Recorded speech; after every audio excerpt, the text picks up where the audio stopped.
अस्सलामु अलैकुम। क्लास 6 आज का हमारा टॉपिक है अल्लाह ताला पर ईमान, यानी ईमान क्या है। और ठीक है, ईमान का जो लुग़वी मतलब है वो है मान लेना, किसी बात पर यकीन रख लेना। और शरीयत की इस्तिलाह में ईमान का मतलब अल्लाह ताला की ज़ात पर और उसकी तमाम सिफ़ात पर ईमान लाना, दिल से उसको मानना, ज़बान से उसका इकरार करना और अपने जहन में इस बात को बिठा लेना कि बेशक अल्लाह एक है, सिर्फ़ वही इबादत के लायक है और इसका कोई भी शरीक नहीं है।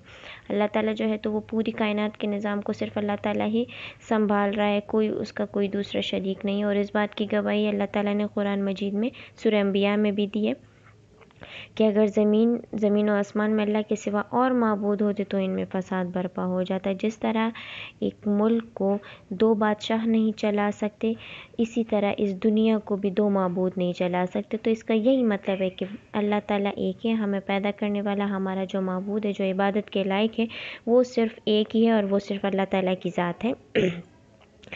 इन तमाम बातों पर यकीन करना, हर एक चीज़ पर इन सब चीज़ों को मानना। सबसे पहले अपने आप को, हम अपनी बनावट को देखें, अपनी साख्त को देखें कि अल्लाह ताला ने हमें किस तरह से बनाया है। तो इसका यही मतलब है कि अल्लाह एक है। जिस तरह एक इंसान के जिस्म में दो दिल नहीं हो सकते, इसी तरह इस दुनिया में दो माबूद नहीं हो सकते, माबूद सिर्फ़ एक ही है। इन तमाम बातों को मानना और इस पर यकीन रखना जो है तो ये ईमान है।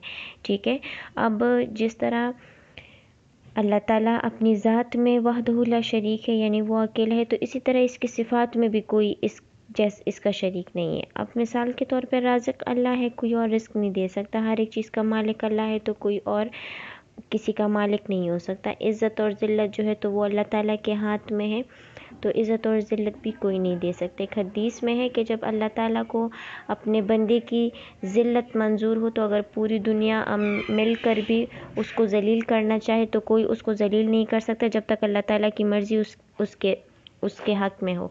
फिर इसी तरह हदीस के दूसरे पहलू में है कि अगर अल्लाह ताला एक इंसान को इज़्ज़त देना चाहे तो ये पूरी दुनिया मिलकर उसको ज़लील नहीं कर सकती।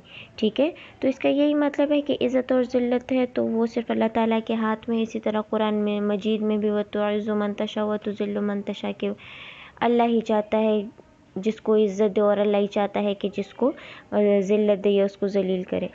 हमारी ज़िंदगी और मौत जो है तो हमारा नफ़ा और नुकसान, ज़िंदगी के हर मामले में हमारी कामयाबी और नाकामी, हमारी सेहत, हमारी कोई भी बीमारी, हर एक चीज़ जो है तो वो अल्लाह ताला के इख्तियार में और इस पर उसी का ही कब्ज़ा है। इसके अलावा इन चीज़ों का इख्तियार किसी और को हासिल नहीं है। ठीक है, अल्लाह ताला जो है तो वो हर किस्म के ऐब से पाक है, उसको किसी भी चीज़ की हाजत नहीं है, किसी भी चीज़ की उसको ज़रूरत नहीं है। अल्लाह ताला जो है तो वो हर तरह के ऐब से पाक है, और जिस तरह हम इंसानी ज़रूरतें हैं तो वो उन चीज़ों से बिल्कुल पाक है। अल्लाह ताला जो है तो वो हर एक शय पे कादिर है। ठीक है, तो इन सब बातों पर ईमान लाना और इन पर यकीन रखना जो है तो ये अल्लाह ताला पर ईमान लाना है। अल्लाह ताला की ज़ात और सिफ़ात में किसी मखलूक को शरीक करना या किसी नफ़सानी ख्वाहिश को शरीक करना, ये शिर्क में आता है। और जिस तरह अल्लाह ताला अपनी ज़ात में अकेला है, इसी तरह वो जितनी भी तमाम सिफ़ात हैं उन सब में वो वहदहु ला शरीक है, वो अकेला ही है। अगर उन सिफ़ात में हम ज़र्रा बराबर भी शक करें या उसमें ज़र्रा बराबर भी हम तरद्दुद करें तो हम दायरा इस्लाम से ख़ारिज हो जाते हैं, और उस सूरत में फिर हमारा ईमान बिल्कुल भी नहीं रहता।